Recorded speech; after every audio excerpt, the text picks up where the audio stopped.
और आशीर्वाद लेती हैं।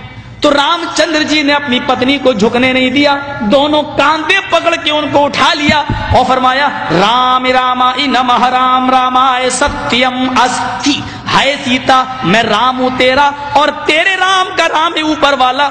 संस्कृत ग्रामर में ये राम रामाय जब राम के साथ आए आ जाए तो उसका माना होता का लिए, के लिए, को लिए, की लिए। राम रामाय, राम के लिए नमस्कार करो, झुको, यानी अपने राम के सामने नहीं बल्कि उस राम के सामने जो तेरे राम का भी राम है। ऐ सीता, मैं तेरा राम हूं और तेरे राम का राम है ऊपर वाला। राम रामाय नमः, अपने राम को प्रणाम न कर बल्कि उस राम के सामने झुक जो तेरे भी राम का राम है। इसलिए हिंदुओं में जब कोई मर जाता तो कहते हैं राम राम सत्य है। अर्थी देते वक्त शमशान घाट में ले जाते वक्त क्या कहते हैं? राम राम सत्य है। अब बदल दिया, कहने लगे राम नाम सत्य है। हालांकि संस्कृत नहीं बदल सकते। राम रामाय सत्यम अस्ति, राम का राम सच्चा है, यानी राम राम सच्चा है। मतलब ये हुआ, हाय मरने वाले तू मर गया, अब रामचंद्र जी तेरी जिंदगी के मालिक नहीं, अब तो राम का राम जाने कि तेरे साथ क्या मामला होगा, तूने अमल कैसे किए, तूने करतूत कैसे किए, राम का राम ही सच्चा है। फमन यामल मिस्काल ज़र्रतिन खैरन यरा वमन यामल मिस्काल ज़र्रतिन शर्रन यरा। एक नहीं 1,00,000 कुरान खानी कर डालो, एक नहीं 1,00,000 कुरान पढ़ के मरने वाले पे बख्श दो, मरने वाले को कुछ भी सवाब नहीं मिलेगा। उसकी अपनी जिंदगी में जो उसने अमल किए होंगे वही उसके काम आएंगे। अगर कुरान खानी करके किसी को बख्शने से सवाब मिलता होता और कोई आदमी जन्नत में जाने वाला होता, कुरान के बख्शने से तो इंदिरा गांधी तो जन्नतुल फिरदौस की वारिस हो जाएगी। हमारा बाप मरता है तो एक कुरान पढ़ा जाता है ना। इंदिरा गांधी मरी तो जमीर फरोश कठमुल्लाओं ने, अपने जमीर और अपने ईमान को बेचने वाले मुल्ला और मौलवियों ने उसकी समाधि पर 3 कुरान खानी की है, सिर्फ कांग्रेस से पैसा वसूल करने के लिए। 3 कुरान, एक कुरान जिस पर पढ़ के बख्श दिया जाए तुम्हारा बाप जन्नत में चला जाए, 3 पढ़े जा रहे हैं, क्यों नहीं जाएगा? साहब वो काफिर है। काफिर कहां है? नहीं, वो कलमा नहीं पढ़ता। जो कलमा तुम पढ़ते हो वो भी तो वही कलमा पढ़ता है। तुम कहते हो ला इलाहा इल्लल्लाह मुहम्मदुर रसूलुल्लाह, उसके यहां पर भी तो यही कलमा लिखा हुआ है। अथर्ववेद के 20वें कांड में, और पंडित मरने से पहले अपने बेटे को वही अंकही के जुमले सिखलाता है। ला इलाहा हरणे पापन इल्लल्लाह परम पिदम, तू जो चाहे स्वर्ग तो जपे नाम मुहम्मदम। हाय मेरे बेटे, मरने से पहले ला इलाहा इल्लल्लाह पढ़ लेना, तेरे सारे पाप मिट जाएंगे। ला इलाहा हरणे पा इल्लल्लाह, ला इलाहा हरणे पापन इल्लल्लाह परम पिदम, ला इलाहा इल्लल्लाह पढ़ लेना, तेरे सारे पाप हरण हो जाएंगे, मिट जाएंगे। यही तो अल्लाह के नबी ने कहा था, इन्नल इस्लाम यहदिमु मा कान क़ब्ला, इस्लाम ले आओ। इस्लाम कब लाया जाता है? जब कलमा पढ़ा जाता है। मा कान क़ब्ला, जितने भी गुनाह तुमने किए हैं सारे के सारे गुनाह माफ हो जाएंगे। जो कलमा तुम पढ़ते हो वही तो वो भी पढ़ते हैं, फर्क इतना है। दलील क्या है? तुम खड़ी मूर्ति की पूजा कर रहे हो, वो पड़ी मूर्ति, एक पड़ी मूर्ति की, एक खड़ी मूर्ति की। ये शंकर भगवान की मूर्ति है, ये बड़े पीर साहब का या निजामुद्दीन औलिया का मजार है, ये अहमद रजा खां का मजार है। ये खड़ी मूर्ति है, ये पड़ी है। जो काम इस पे हो रहा है वही काम तो इस पे भी हो रहा है, वरना मुझे बता दो।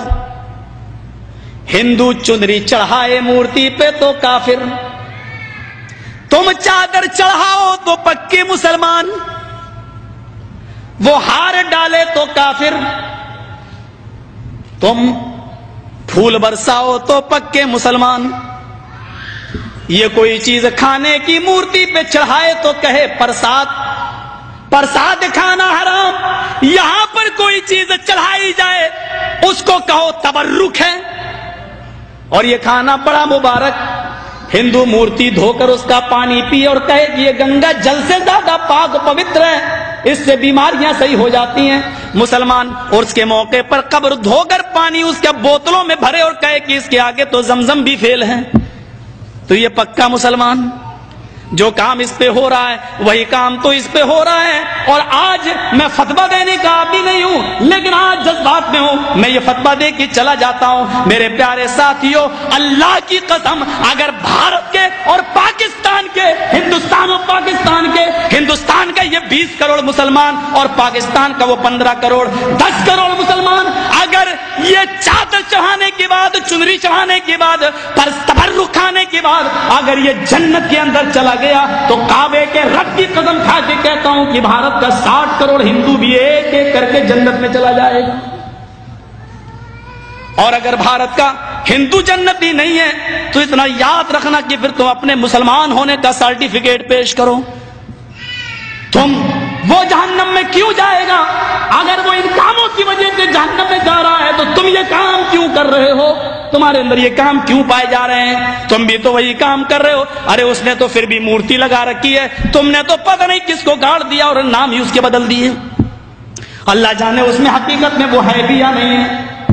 مسجد میں ہوں، اللہ کے گھر میں، اللہ کے گھر سے بڑی کوئی جگہ نہیں ہوتی ہے.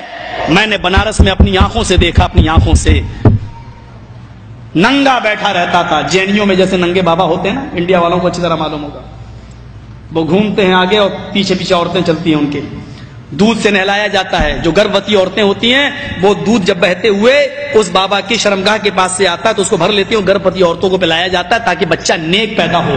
میں نے نوائے اسلام میں ایک موضوع لکھا تھا کہ اس سے بچہ نیک پیدا ہوگا یا بے شرم، یہ تو خود ہی پتہ چلے گا. کیس چل گیا تھا میرے اوپر. غور کریں آپ، ننگا بیٹھا رہتا تھا، ایک ٹائم کی نماز نہیں پڑھتا تھا، اس کو وضو بنانا نہیں آتا تھا. مر گیا جب وہ، اس کا مزار بنا دیا گیا. 3 سال کے بعد اس کا نام رکھ دیا گیا ننگا بابا. نام بھی ہے ننگا بابا. ان کو نام بھی ایسے ہی ملیں گے، اللہ کی قسم ان کو صحیح نام بھی نہیں مل سکتے. ننگا بابا. ذرا بتاؤ کہ ننگا رہنا کون سی شریعت میں ہے؟ کون سا مذہب ننگا رہنے کی تعلیم دیتا ہے؟ کون سی تہذیب ہے ننگا رہنے کی؟ اور یہ نام تک رکھا گیا ننگا بابا. بابا پر رکھا ہوا ننگا بابا باقاعدہ. جیسے بریلی کے اندر تھا ایک کتا بابا، اب تو بدل دیا لوگوں نے، کر دیا کتب بابا. کتب کر دیا. لیکن رکشے والے سے کہو کتب شاہ کے مزار پہ جانا تو جانتا ہی نہیں جب تک یہ نہ کہو کتا بابا. ایک کا نام ہے پتنگ بابا. کسی شریف انسان کا کام ہے پتنگ اڑانے کا، نام رکھا گیا پتنگ بابا.